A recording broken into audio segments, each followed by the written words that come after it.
segunda parte de de este encuentro.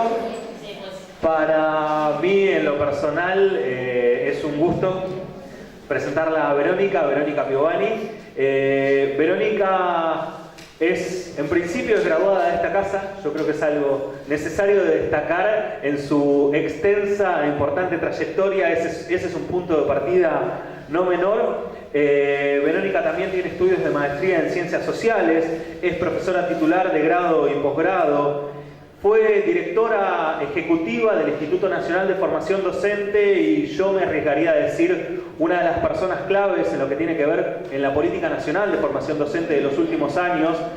También Verónica fue en la provincia de Buenos Aires directora provincial de Educación Superior, por lo tanto quizás también desde ese lugar muchos la referencien.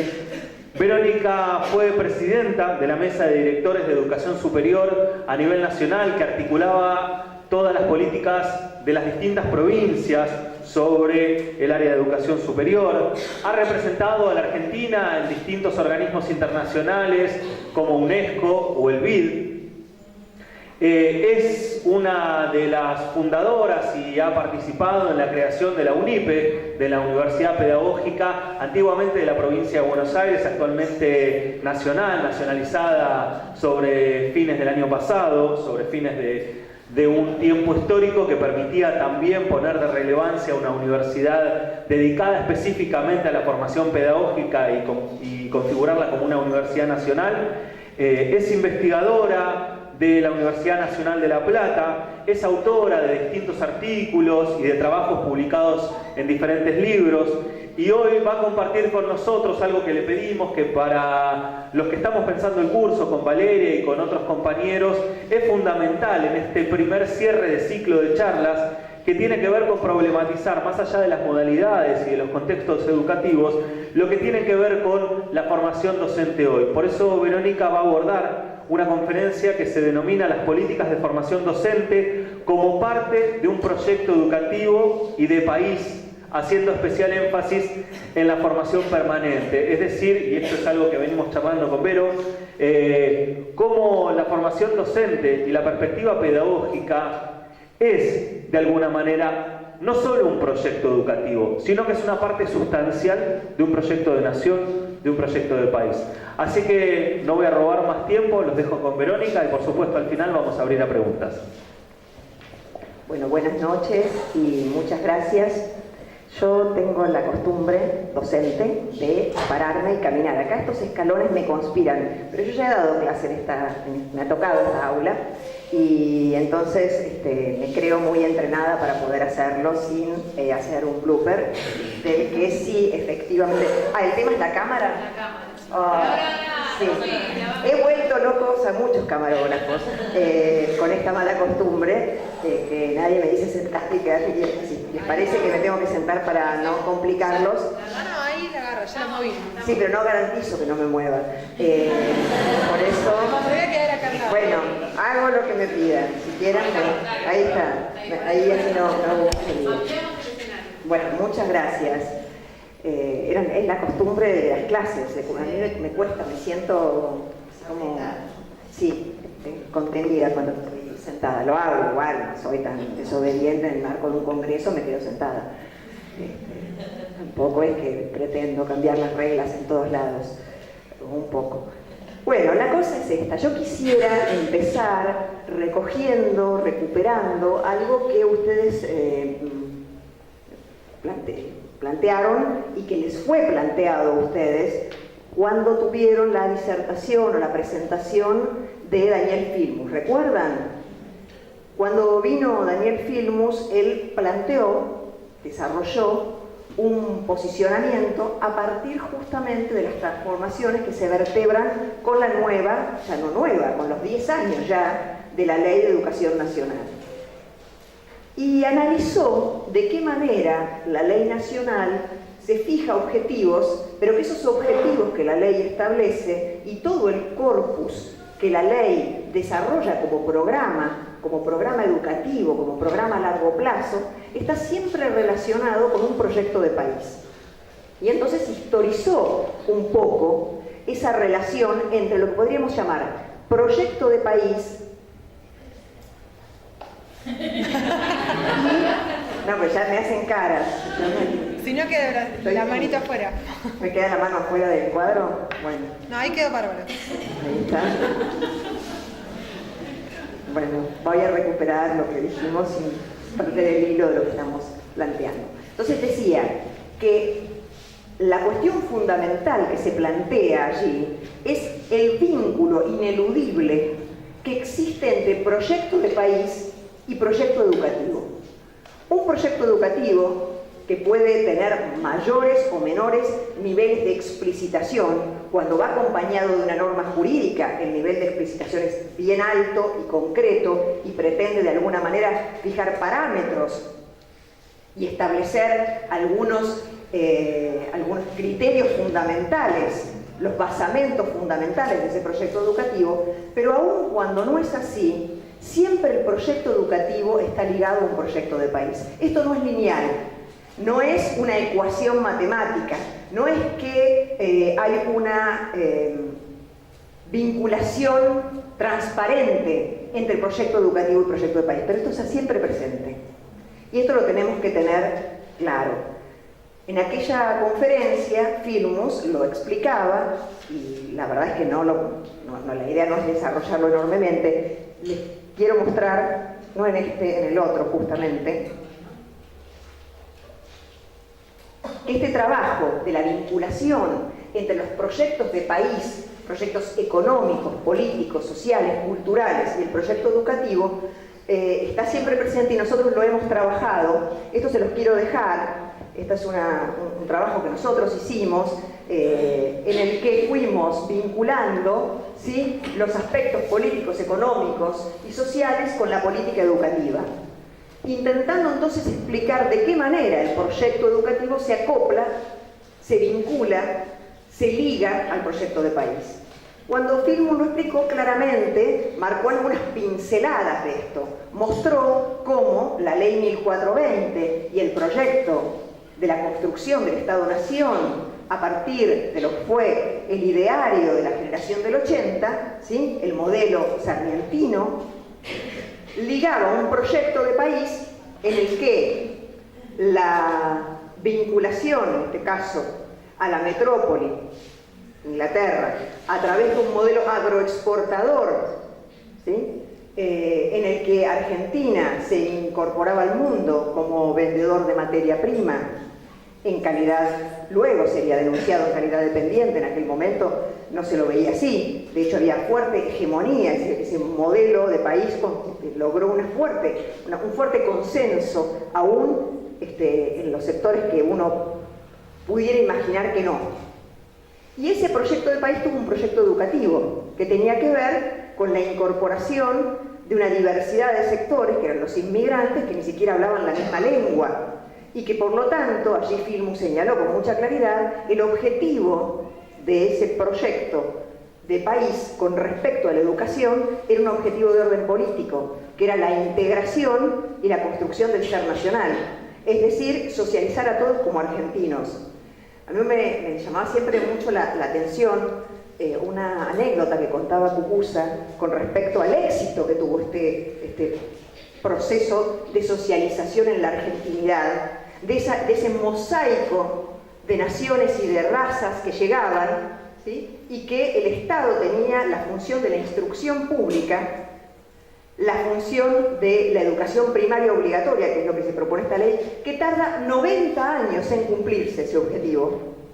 ¿Sí? 90 años va a tardar en cumplirse los objetivos de la Ley 1420, asociados a ese modelo de país, donde hay determinadas nociones acerca de cuáles son los valores deseables a inculcar en esa población dispersa en la que va a construir la argentinidad. Y la anécdota que contaba Cucuza, en realidad que puso en juego en un congreso, fue la de decirle a una persona del público: ¿usted quién es? A ver, vos parate y decí quién sos. Y el fulano dijo: yo soy, por ejemplo, si fuera yo, Verónica Piovani, y dijo: soy argentino. Fue la segunda cosa que dijo. Es decir, su identidad personal se constituía por su nombre, que es lo primero que te arrebatan los procesos de esclavitud, siempre arrebataban el nombre. Nosotros que venimos de procesos de apropiación de personas sabemos lo que significa cambiar el nombre, cambiar tus orígenes, quitarte tu identidad. Y luego dijo, soy argentino. Es decir, a vos te define como sujeto, no si sos, si tenés, qué sé yo, reflexiones existenciales, si crees en Dios, qué sé yo. No, lo que te define como sujeto es que sos argentino. Decía, qué exitosa fue la socialización del ser nacional, esa socialización política que propuso la generación del 80.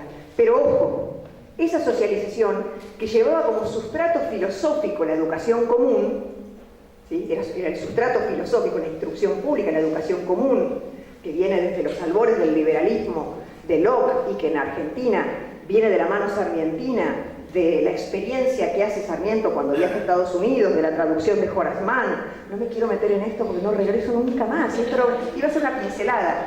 Bueno, ya salgo de esto. Pero sí es importante señalar esta cuestión. Pasa Racero, borra, y aquí que estamos hablando de diversidad, borra las culturas populares latinoamericanas. La cultura indígena es la barbarie. La cultura criolla es la barbarie. Y la cruzada educativa es la cruzada civilizatoria. La marca que deja el positivismo sarmientino en todo el pensamiento político latinoamericano es una bisagra que va a marcar buena parte de su tradición política, que es justamente la de dividir entre civilización y barbarie, entre cultura e incultura, y las culturas populares son las inculturas a civilizar, las inculturas que no deben ser reconocidas, sino que tienen que ser incorporadas en... Buenas tardes, que tienen que ser incorporadas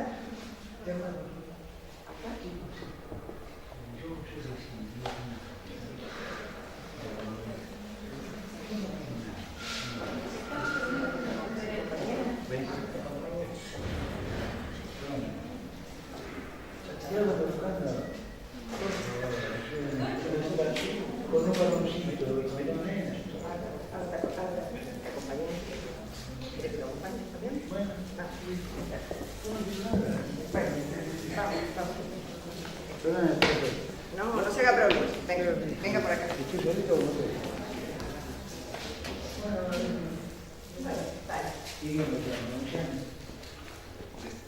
Dos segundos.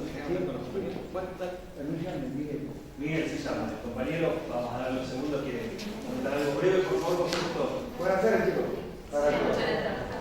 Yo soy vecino, no se asustan. Vivo acá en la Facultad de Agronomía, ahí vivo, el decano me dio lugar. Yo no quiero nada, chicos. No, el decano me dio lugar es una carpa dentro de la facultad, con un varoncito y con dos nenas, chiquititos. Mi mujer recibió de leucemia hace 5 meses, por eso el decano me llegó ahí. Me compró una carpa, el decano, para estar con mi nene. Ahí la policía me lo está cuidando. Claro, cuando buscando, chicos, se me entregaron mis ahorros. Y se le buscaba si me pueden dar una mano para darle comer a ese nene. Por favor, el favor que usted quiere. Es para mis chiquitos. Yo soy grande.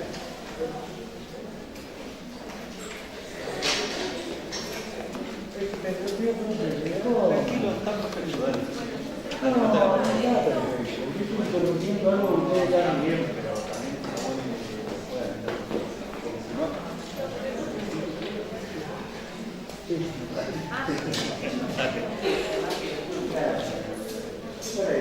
a mí no me lo quedaron, yo estoy de los 3 y pico.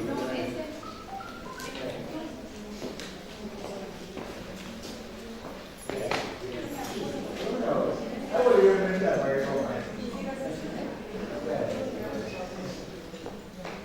Gracias. Porque es una pobreza el puré de tomate.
Retomamos entonces en donde dejamos. Estábamos explicando cómo en el proyecto político, económico, en el modelo de país soñado por la generación del 80, el proyecto educativo es consecuente con ese proceso civilizatorio, es consecuente con ese proceso de integración social y con ese objetivo político de la construcción de la argentinidad, pero también con la inculcación de los valores civilizatorios, de los valores que son deseables y donde la cultura popular y la incultura es borrada, ¿sí? Es considerada no parte de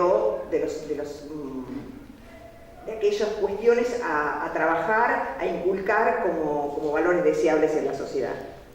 Si vamos pasando rápidamente a lo largo de toda nuestra historia, porque si no, no vamos a salir de se va a convertir casi en una clase de historia de la educación, no es el sentido, sino simplemente ilustrar. Yo les voy a dejar después esto para que ustedes tengan este trabajo que hicimos, que es mucho más conciso y sintético en este sentido, pero la idea es mostrar esta relación, así como Firmus planteaba que con el peronismo cambia el eje y el objetivo de la educación tiene que ver con formar para el trabajo, formar para la producción de la mano de un proyecto de país que cambia su eje de un modelo agroexportador, intentando construir un modelo alternativo basado en el desarrollo industrial, nacional, autónomo, con distribución, con inclusión social, donde la justicia social se va a convertir en un eje vertebrador. Por lo tanto, la educación, y acá vienen los temas de la amalgama, como los proyectos, no es que hay una linealidad evolutiva donde borran lo anterior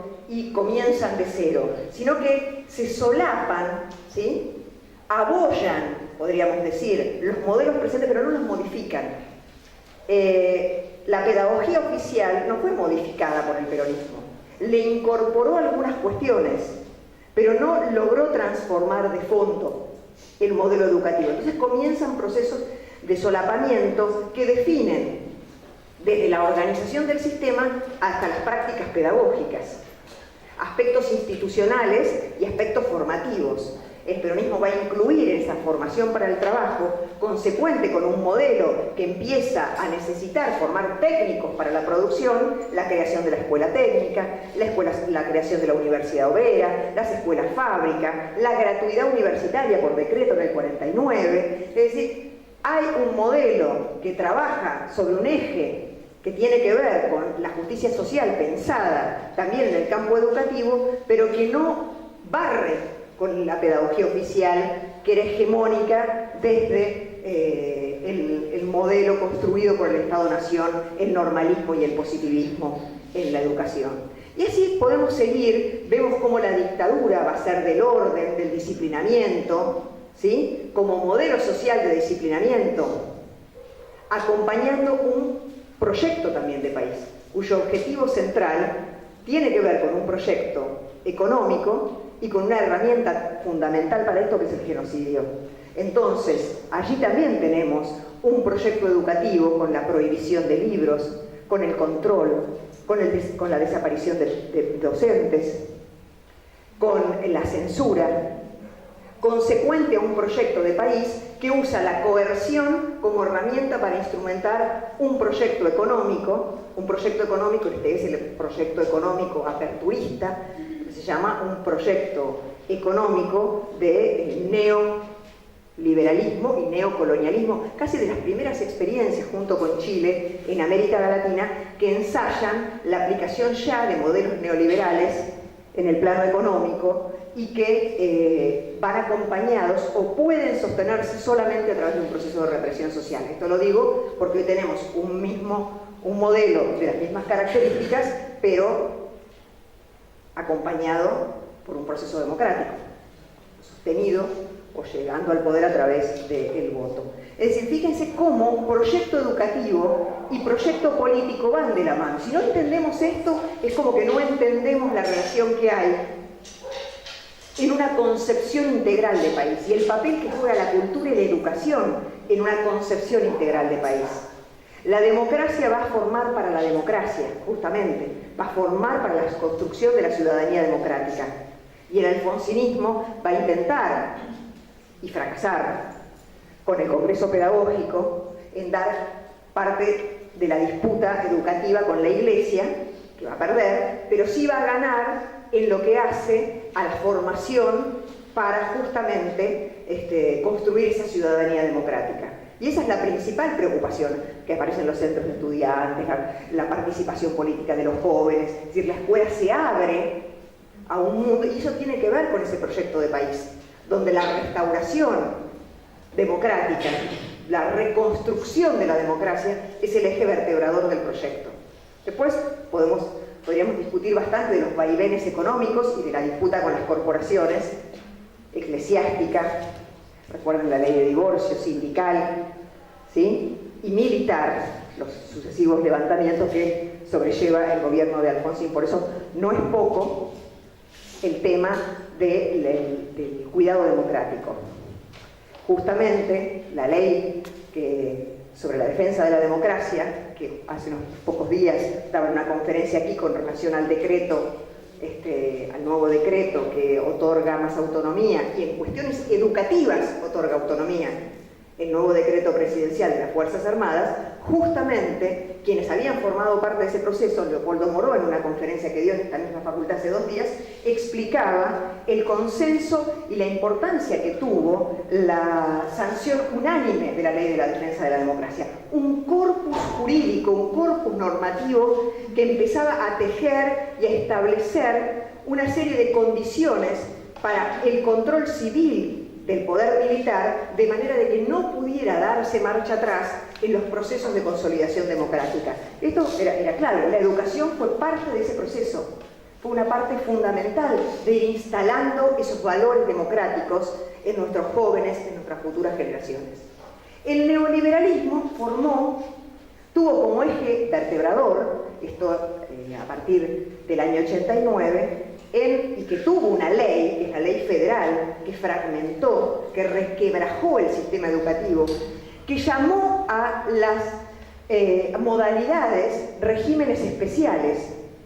Después podríamos tener una discusión sobre por qué la provincia de Buenos Aires hace y ahí hay todo un capítulo entero de Adriana Puigros explicando por qué la 13.688, que es la ley provincial de 2007, posterior a la 26.206, ya parezco, ya tengo una cosa con los números de las leyes y las resoluciones. Nunca creí que mi vida iba a decantar por este camino. Pero uno no sabe, nunca sabe. El primer día que pisé la Dirección General de Cultura y Educación, vino un experto del Consejo General y me nombró 760 millones de normas. La resolución, y yo dije, ay, por Dios, que nunca me pase que termine como este hombre, porque ya voy a estar muy alienada. Y voy camino, voy de a poco.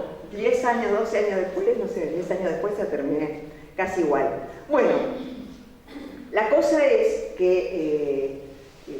decía yo recién que después podemos darle una mirada especial a por qué la provincia de Buenos Aires opta por algo que la ley nacional no zanja. La ley nacional habla de 8 modalidades, pero la ley provincial introduce la categoría de niveles, los 4 niveles, las modalidades y los ámbitos. Y hay toda una larga explicación que da Adriana Puigros de por qué dio esa batalla, que lo dejo ahora un cachito en suspenso, para poder cerrar con esto del neoliberalismo. El neoliberalismo forma para el mercado, y el objetivo de la ley federal es justamente que el Estado tenga un papel complementario, un papel de garante, pero no de responsable principal. Y siempre también en la educación hay que pensar en la larga tradición de gratuidad argentina. La ley 1420 también dio una batalla tremenda, porque el liberalismo argentino en ese momento dio una batalla contra la educación religiosa y la definición de la educación laica y gratuita, ¿sí? Y el lugar del Estado fue una matriz, un ADN de nacimiento importante. Luego la discusión va a reactualizarse con laica y libre, ¿sí? ¿Recuerdan? Y a partir del 89, la discusión de formar para el mercado tiene que ver, y si ustedes miran el crecimiento del sistema, van a ver cómo crece en ese contexto, ya empieza a crecer sostenidamente todo lo que es la educación privada y cómo el Estado tiene un papel complementario y además va desfinanciando. Pero fundamentalmente el eje tiene que ver con esta idea de lo compensatorio, de lo focalizado, de los regímenes especiales, de la fragmentación del sistema, del corrimiento de las responsabilidades estatales, del vaciamiento de lo que es la jerarquización en la formación de los docentes. Y entonces ahí se crea la red federal, bueno, no nos vamos a meter en todo esto. Sí quería concentrarme en cuál es el sentido de la ley nacional, porque ese es nuestro programa. Y hoy podríamos decir, ¿sigue siendo nuestro programa? ¿Cuál es el proyecto educativo del macrismo? Esta podría ser una pregunta importante para formularnos, toda vez que no está explicitado con mucha claridad, ¿sí? Que no hay un documento que diga claramente nuestro proyecto educativo es este. Entonces, esa podría ser una pregunta pertinente. Pero sí, antes tenemos que decir cuál fue el proyecto educativo que impulsó, y que Daniel Firmus vino a contar acá como mentor de ese proyecto, con la Ley de Educación Nacional, que es un programa de trabajo, que es una agenda abierta de trabajo. ¿Cómo estoy con la cámara? No, bien, bien. La Ley 26.206 del 2006, producida con un enorme consenso, y que nosotros estamos hartos de repetir, y muchas veces en los actos escolares también se repite, pero que queda como un título vacío si no sabemos extraer el profundo contenido pedagógico como programa de trabajo político que tiene la Ley de Educación Nacional. La Ley de Educación Nacional establece algo que todos decimos, pero que no sé si comprendemos a cabalidad cuáles son las consecuencias implícitas en esta definición. La ley zanja una discusión tremenda con la concepción precedente de la educación, entendida como bien transable, qué es lo que dice además la Organización Mundial de Comercio y qué es lo que ahora abona las visiones dominantes que financian la UNESCO. Podríamos contarles algunas de las discusiones en esos foros. ¿Qué es la visión que aparece en el Tratado del Transpacífico? ¿Qué es la visión del ALCA? ¿Qué era la visión del GATT? ¿Qué era la visión dominante, ¿sí?, de la educación entendida como mercancía? Y esa discusión se da cuando se define el concepto de educación en la ley nacional. Y allí la educación es definida como lo que hoy dijeron todos los que estuvieron hablando, como un derecho social y personal. Y el conocimiento es definido como un bien público, patrimonio de todos. Por lo tanto, la democratización en el acceso al conocimiento, producido históricamente por todos los seres humanos, es decir, es una condición básica de una producción colectiva, una apropiación también colectiva y democrática del saber. Y esto, además, la ley dice que debe ser garantizado, no solo garantizado, que es responsable principal e indelegable del Estado. Coloca al Estado en un lugar de responsabilidad principal e indelegable. Y le agrega una cosa más. Le agrega además de 4 objetivos, que Firmus los explicó: se forma para la integración social, se forma para la soberanía nacional, se forma para la producción y el desarrollo autónomo, se forma para la ciudadanía democrática. Y la ley dice además que no se pueden firmar convenios que vayan a favor de la mercantilización de la educación. Lo dice la ley. Que el Estado Nacional no puede avanzar en convenios que vayan a favor de la mercantilización. Y que la tarea fundamental tiene que ver justamente con la noción del derecho, de los derechos de los trabajadores de la educación, los docentes, y de los derechos de cada uno de los niños, jóvenes y adultos que transitan por el sistema educativo y que viven en nuestro país y que aún no habiendo logrado acceder al sistema educativo tienen derecho a ellos porque tienen derecho al conocimiento. Pero no queda allí. Hay un paso más. Hace un mes que estoy así que ya he desistido de curar.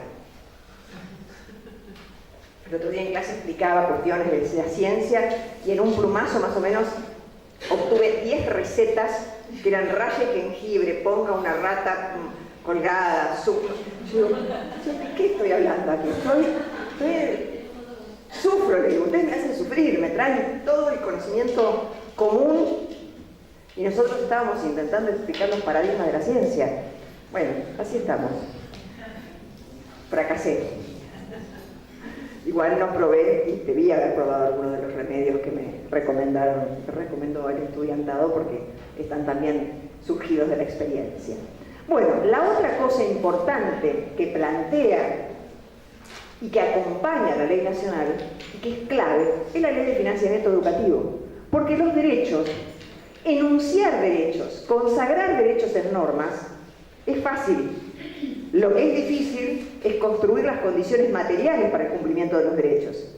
Y como dice José Martí, los únicos derechos reales son los que se ejercen.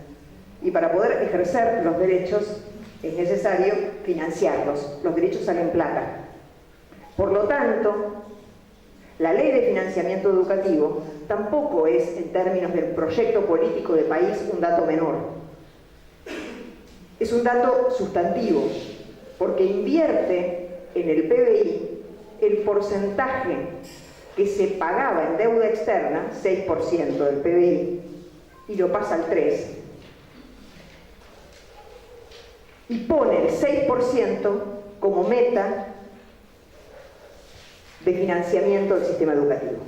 Es decir, hace una inversión entre servicios de deuda y financiamiento educativo, lo cual simbólicamente y materialmente es un gesto político de suma importancia. Como el proyecto es un proyecto vertebrado alrededor de la noción de derecho como núcleo rector, el fundamento ético del Estado, núcleo rector del conjunto de las políticas públicas, la integración latinoamericana, por eso aparece en la norma, la vocación por la recuperación de las memorias históricas, memoria, verdad y justicia, el crecimiento autónomo, el desarrollo autónomo, va a empezar a exigir, ¿sí?, una nueva matriz productiva, el desarrollo de la escuela técnica. Por eso la escuela técnica, que había muerto prácticamente en la década del 90, porque ya el proyecto de desarrollo no era el del desarrollo económico nacional, el del desarrollo del mercado interno, funcionaba con otra lógica. Por lo tanto, tampoco tenía sentido la educación técnica. Aquí se recupera la educación técnica y por eso una de las primeras leyes, incluso anterior a la ley nacional, y Firmus lo contaba, que fue medio como, vieron que contaba que fue surgiendo, no era un plan tan trazado, es de 2005, que es la ley 26.058, ya que estoy con los números, les digo también, que es la ley de ETP, que pone al INET crea un fondo nacional que no es deuda, es el 0,2% de los gastos corrientes, ¿sí? Crea un fondo del presupuesto, del Tesoro Nacional, del presupuesto nacional, para financiar y fortalecer la educación técnica, equipar la educación técnica, porque era una columna vertebral en el proyecto de desarrollo económico autónomo.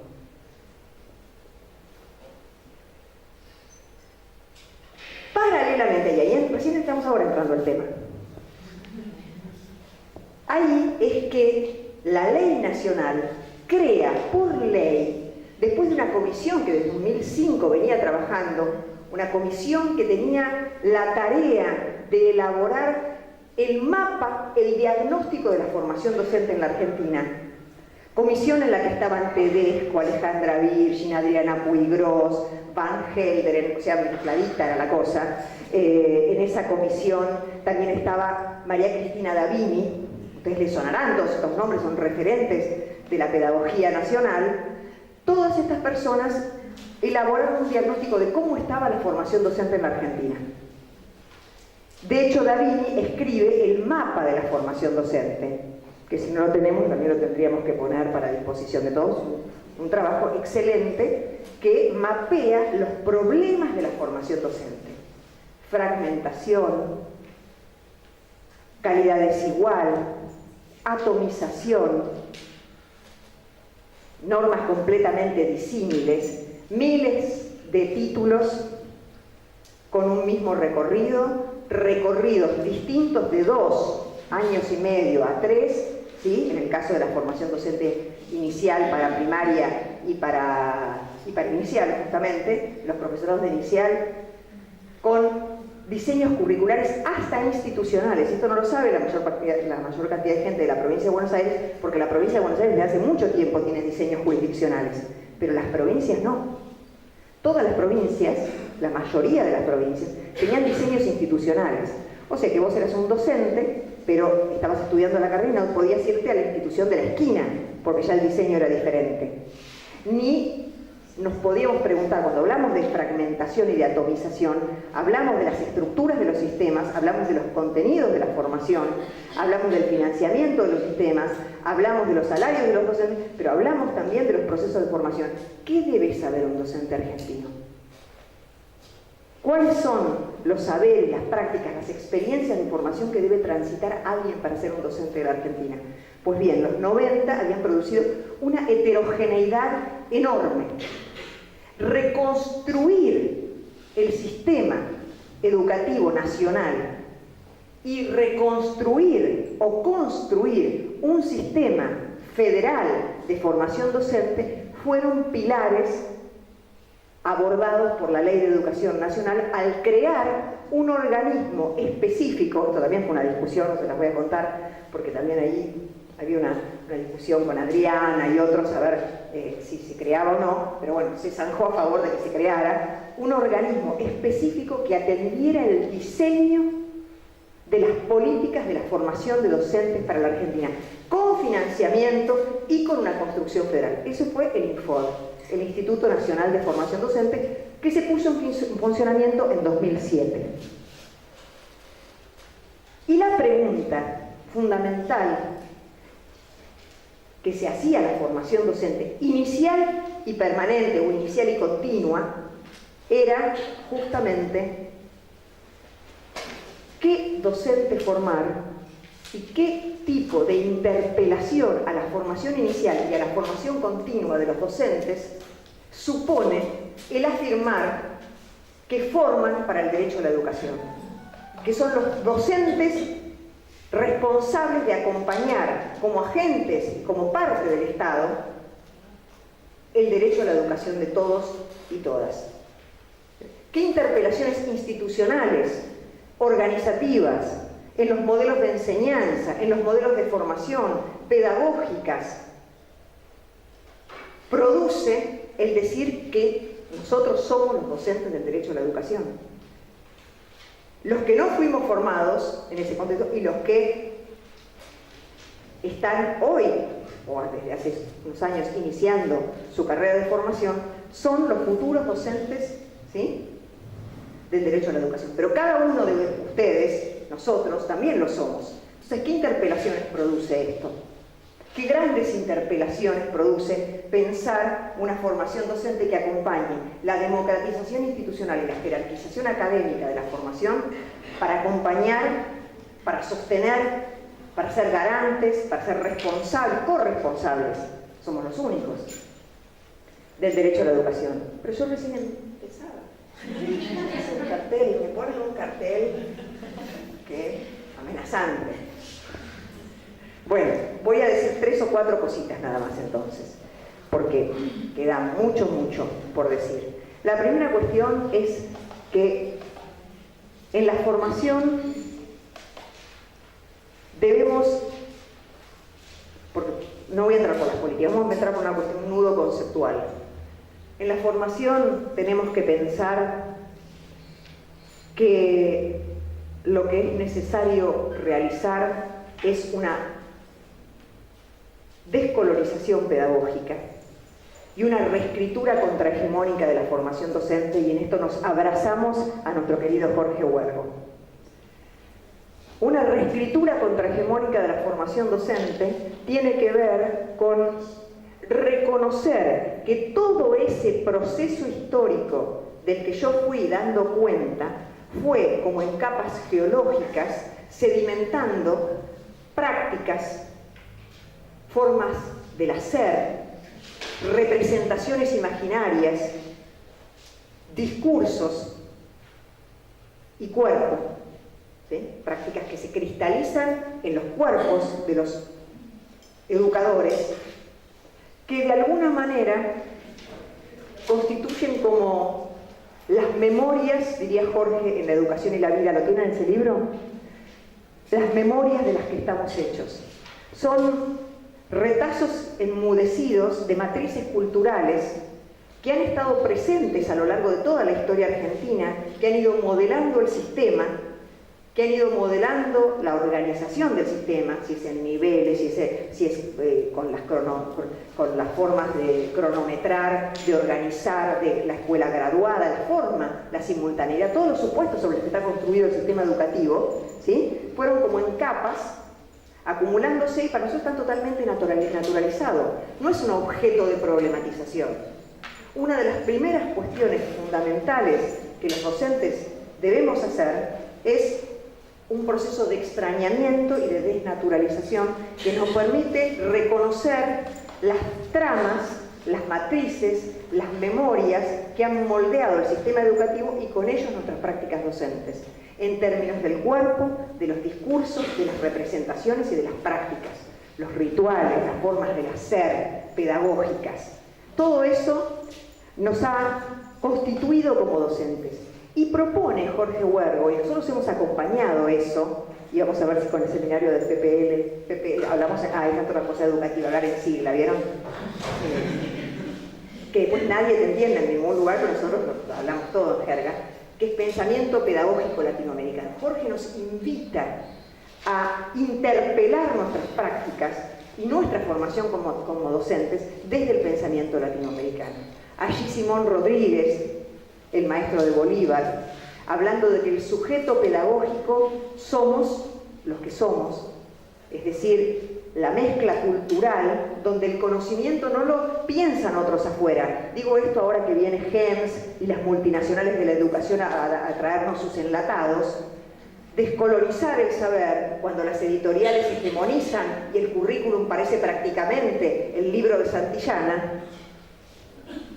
Cuando nosotros decimos reescritura contrahegemónica de las prácticas, tiene que ver justamente con poder recoger de esas hermosas tradiciones, donde está Jaureche hablando justamente del estatuto del coloniaje, de la autodenigración constante donde el saber está en otro lado, del rechazo de los niños que tenemos en el aula porque no se parecen a los que describen libros escritos para otros contextos y en otros lugares, porque no son finlandeses, no. Pero no son peores, no producen frustración por no parecerse a los que supuestamente son los modelizados. Esa afirmación no chauvinista, no leo Bourdieu porque soy nacionalista, no es eso. Leo Bourdieu, leo todo, pero hay una afirmación que produce una síntesis entre sujeto político, sujeto pedagógico, sujeto cultural y sujeto pensante. Somos nosotros, somos estos. Eso es la formación situada, es conocer al pibe real que tengo en el aula. Partir del aquí y ahora del otro, el reconocimiento del universo vocabular, las cronologías de aprendizaje de los que nos habla Flavia Tevilli. No aceptar el supuesto de nuestro sistema educativo, de la monocronía, de la simultaneidad, el supuesto de la presencialidad. Son todos los supuestos y todas nuestras prácticas pedagógicas se organizan sobre la base de que todos enseñamos a todos igual en el mismo tiempo, donde año calendario, año escolar, grado, trayectoria teórica, todo se corresponde. Y si le enseño a todos lo mismo, en el mismo lugar y de la misma manera, todos aprenden lo mismo. Y no es así. Todo el saber. ¿Y por qué insistimos tanto en la idea de la trayectoria? Porque nosotros, como derecho a la educación, como garantes del derecho a la educación, debemos lograr trayectorias continuas y completas de todos. Y para eso hay que reconocer que no todos aprenden igual, de la misma manera, ni de la misma forma, ni en el mismo tiempo. Que esos supuestos han modelado de semejante manera todo el saber pedagógico, que si ya tenés uno que tiene en una sala, en un grado de 7, tiene 9 o 10, ya no sabés qué hacer. Todo el saber didáctico, todo el saber pedagógico, toda la organización del conocimiento está montado sobre estos supuestos.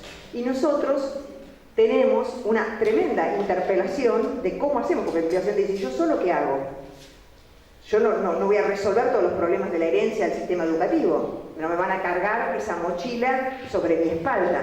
Por eso, los programas de formación permanente, por lo menos aquellos en los que nosotros creíamos, eran aquellos que permitían reconocer junto a la ley que el docente es un trabajador de la educación, es al mismo tiempo un intelectual, es un productor de discurso pedagógico, no es un mero reproductor de premoldeados y guiones didácticos preestablecidos para aplicar en cualquier lugar.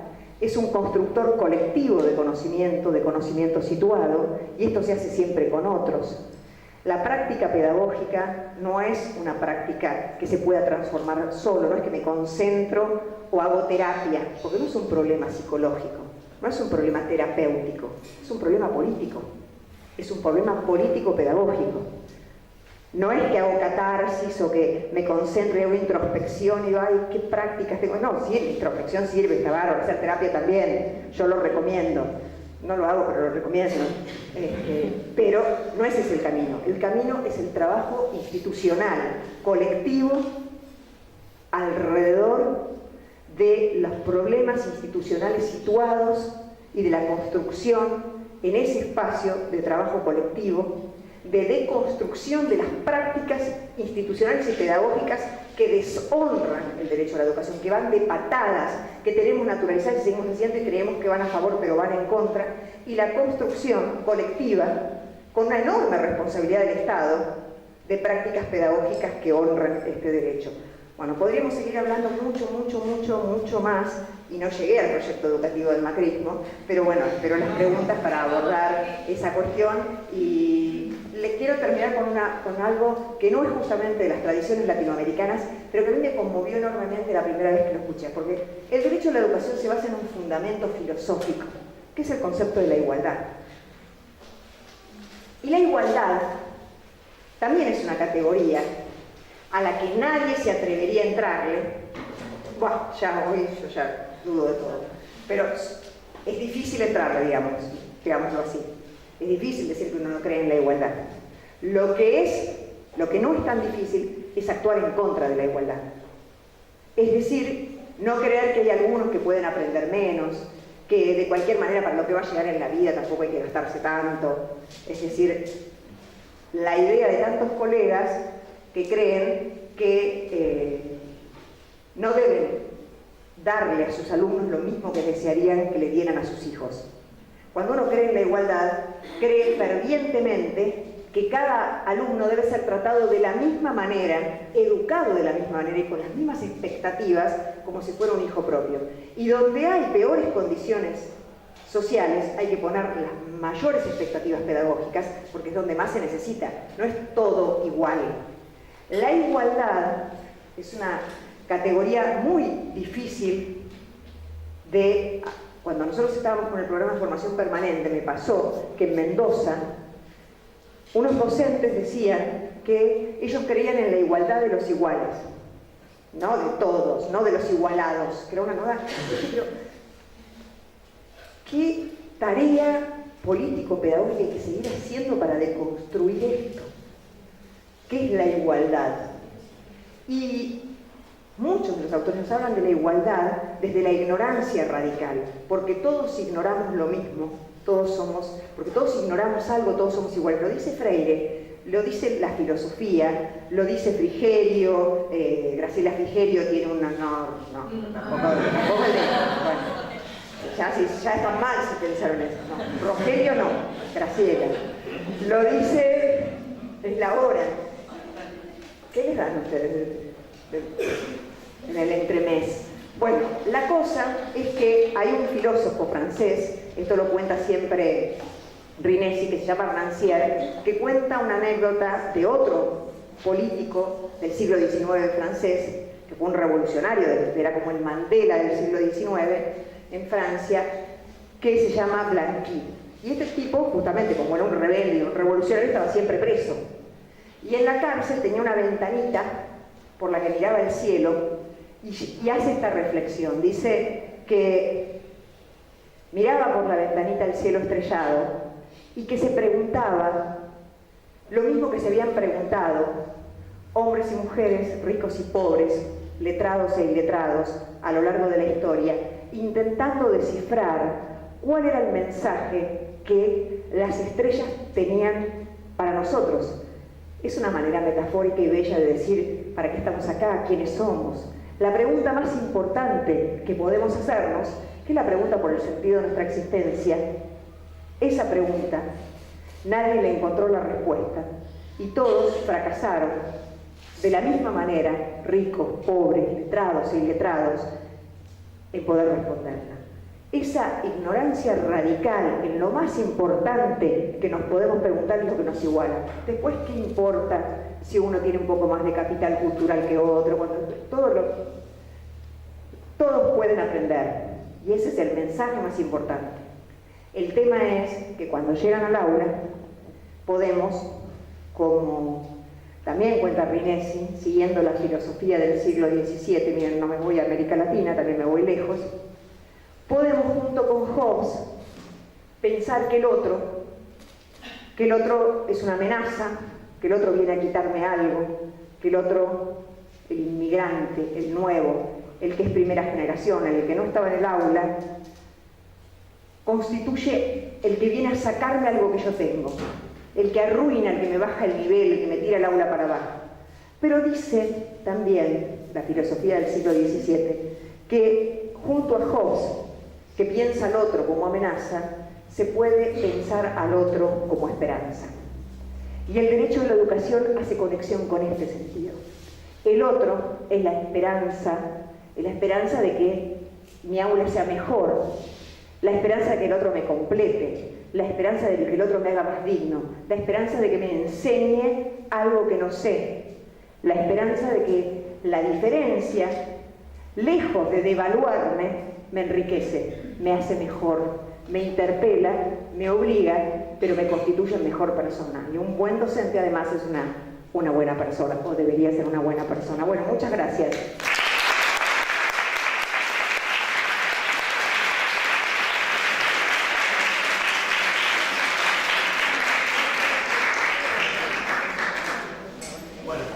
Estamos un poquito pasados de hora, pero vamos, si quieren hacer alguna pregunta, vamos a dejar los materiales que Vero nos trajo, vamos a colgar varias cosas en el Facebook.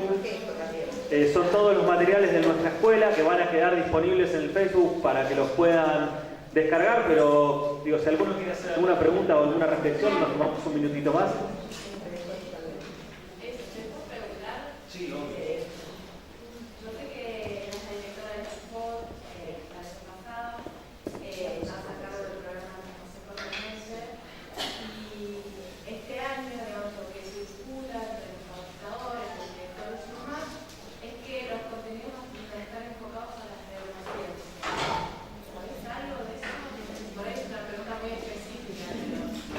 No, sí, es así.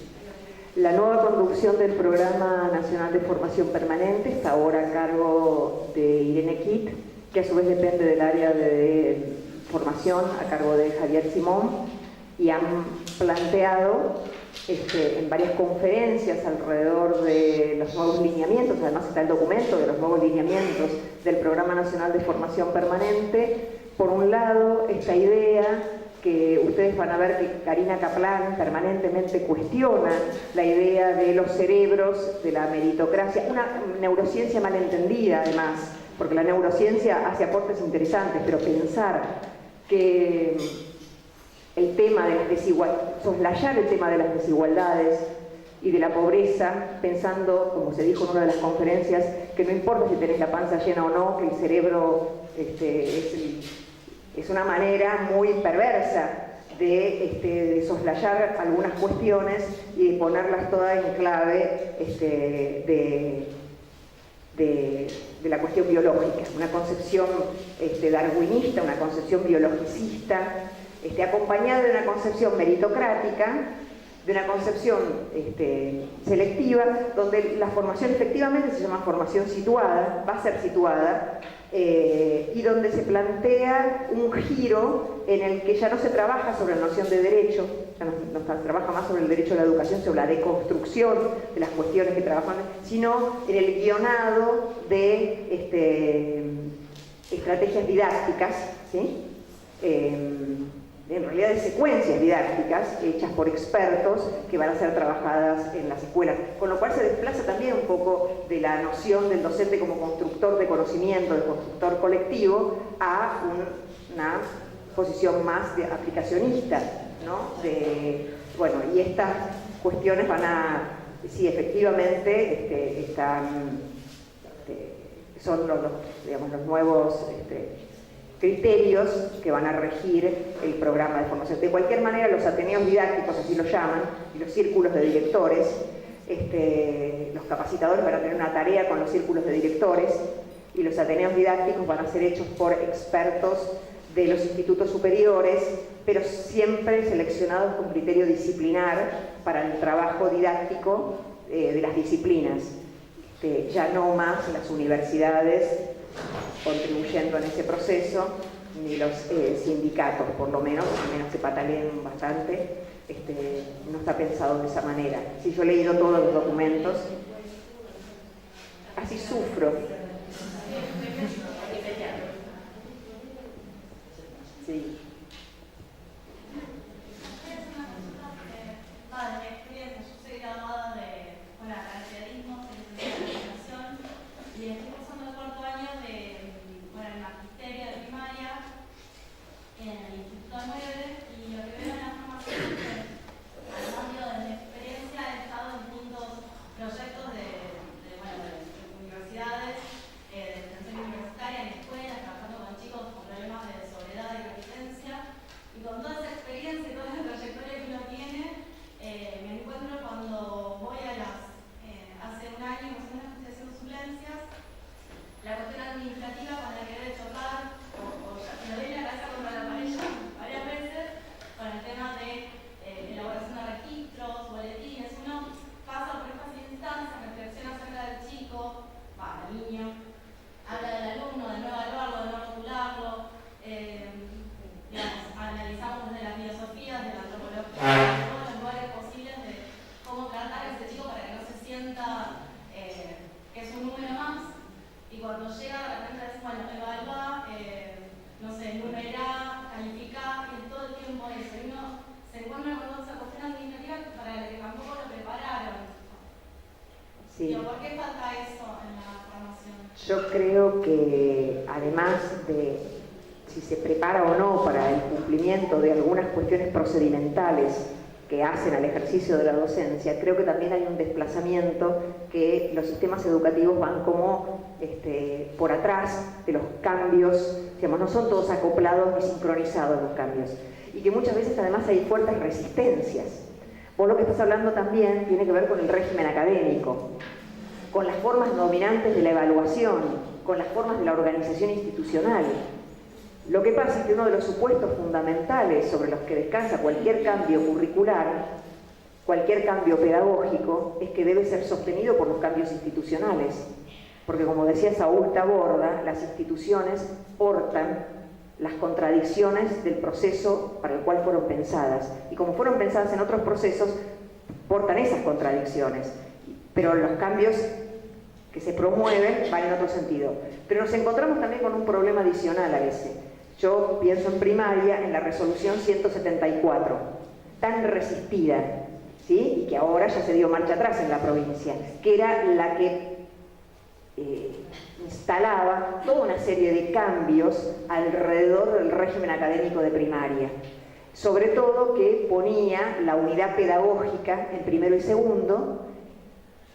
Como fundamento de esto está todo el conocimiento de la alfabetización inicial, que dice que los procesos de alfabetización son los desafíos intelectuales más grandes que atraviesa un sujeto y que tienen por lo menos 2 años ininterrumpidos. Por lo tanto, el régimen académico debía acompañar eso, pero tuvo una enorme resistencia de los docentes y, por supuesto, de los medios de comunicación, que nunca dejan de hacer su trabajo erosivo, dañino, desde la más completa, absoluta ignorancia de las investigaciones y el trabajo empírico que respalda algunas de las transformaciones educativas, como las de la resolución 174. Entonces, lo que vos señalás es así, no es solo un problema de las formaciones, también es un problema del desacople, porque el docente no tendría por qué tener ninguna contradicción entre las formas de evaluar, o al menos tendría que tener una instancia colectiva de trabajo para ir adecuando las formas de evaluación, las formas de ponderación con las prácticas pedagógicas, pero no, van en La Pampa una marcha en contra de las elecciones de igual. Los docentes marchaban porque querían poder aplazar y hacer repetir, porque entonces así repiten, porque la culpa de que no aprendan es de ellos y de sus familias que no los acompañan.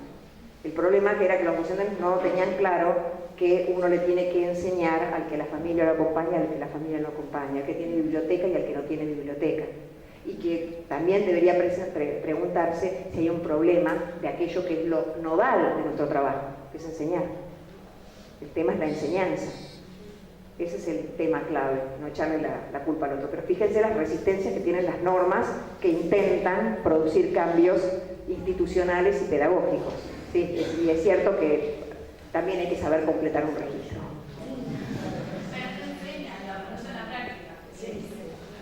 ¿No te parece, disculpame, que es casi, y te lo digo en un lugar donde estoy, una escuela bastante particular, Sí. que es casi imposible, ya la perdimos, digo, porque yo pensaba, vos dijiste, somos garantes, ¿no? Como garantes del derecho a la educación. Cuando quienes llevamos adelante la tarea es primaria, el núcleo, que es enseñar, no nos creemos esa parte.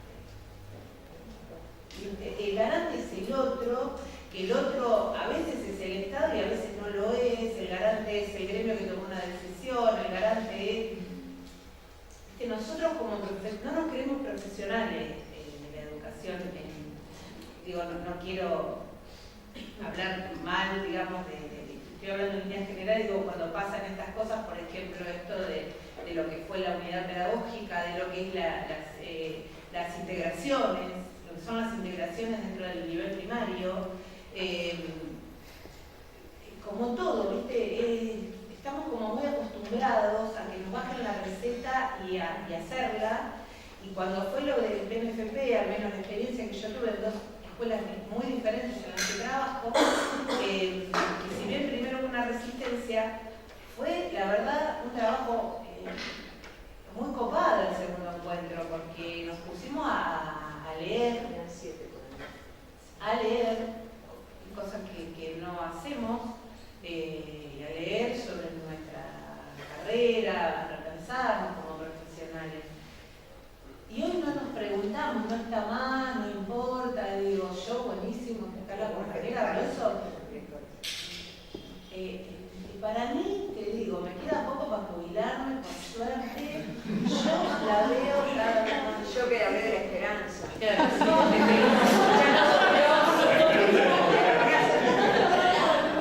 Cuando hablamos del proyecto de marca, ¿por cuánto estamos jubilando? No, es está difícil.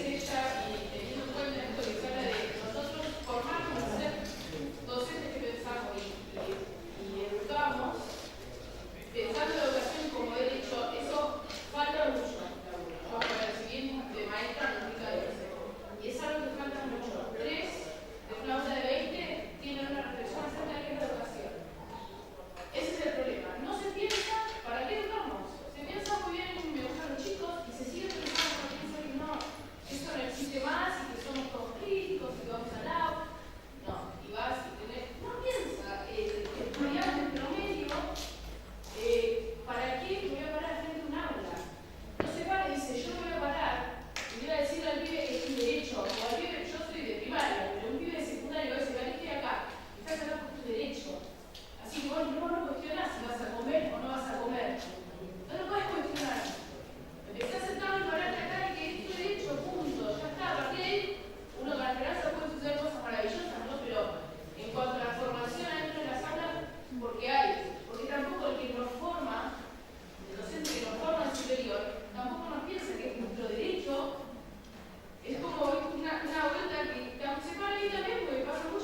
así, es el sentido, lo que vos planteás es reposicionar siempre en la formación docente el sentido ético, político y pedagógico de la formación.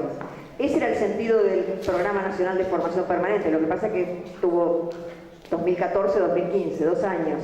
Esa era la tarea, también discutir en superior tenía un programa especial de trabajo, porque sabemos que ahí están justamente los docentes más conservadores y más reactivos. Y entonces vos decís, justamente donde necesitas la mayor transformación e interpelación, tenés las mayores resistencias. Por eso el trabajo era doble allí. Nosotros, sí, yo sé que es así, sé que hay mucho de eso, sí.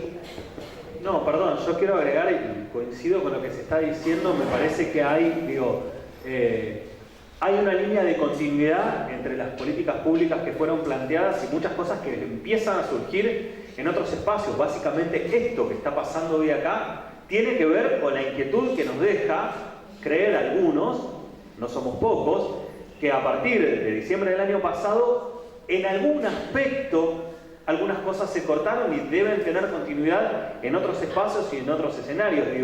Me parece que parte de lo que se está planteando es por dónde es ahora. Yo creo que, y esto me hago cargo y creo que con Valeria y también desde la conducción de esta facultad y la presencia de Verónica hoy acá, tiene mucho que ver con eso, con darle continuidad a este sentido de la educación como derecho. Y cuando nosotros pensamos en los contextos educativos, no lo pensamos para que podamos aprender cómo se da la interculturalidad o cuál es la particularidad del pluriaño o el plurigrado. Lo que nosotros pensamos es que el Estado tiene que llegar hasta el último rincón de la patria para garantizar el derecho a la igualdad en la educación.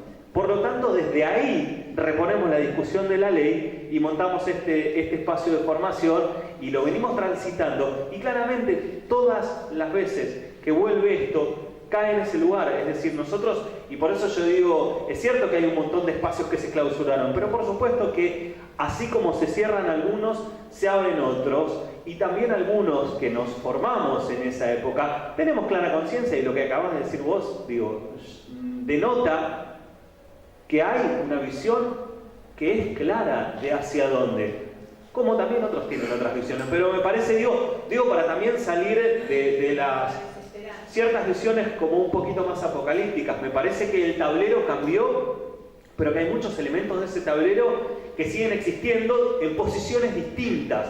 Lo que es difícil, y en esto lo venimos trabajando mucho con Verónica, es cómo jugar en este nuevo escenario. Pero claramente los que creemos en estas cuestiones desde hace mucho, vamos a seguimos aprendiendo de los que saben, Jorge Huergo está cada vez más presente cuando en realidad el contexto es más adverso, y yo en eso un poco alucino con eso, ¿no? Cómo se actualiza cada vez más cuando más complejo se pone el escenario. Y me parece que este es el sentido al menos de este curso y de muchas otras cosas que están sucediendo y que vienen apareciendo y que nos vamos juntando, nos vamos reuniendo, con las compañeras de SUTEBA, de la Celeste, que abrimos un seminario de género hace pocos días en la CTA, estos espacios acá, y otras muchas cosas que empiezan a aparecer como espacios no solo de resistencia, sino también de acción, de gestión y de intención transformadora como para ponerle un piso. La respuesta de este espacio. Simplemente era compartir eso, porque también me parece que por algo estamos acá, un viernes, terminaba a las 8, son 8:30 y todavía no nos fuimos. Eso es lo que a mí por lo menos hoy me hace irme más tranquilo.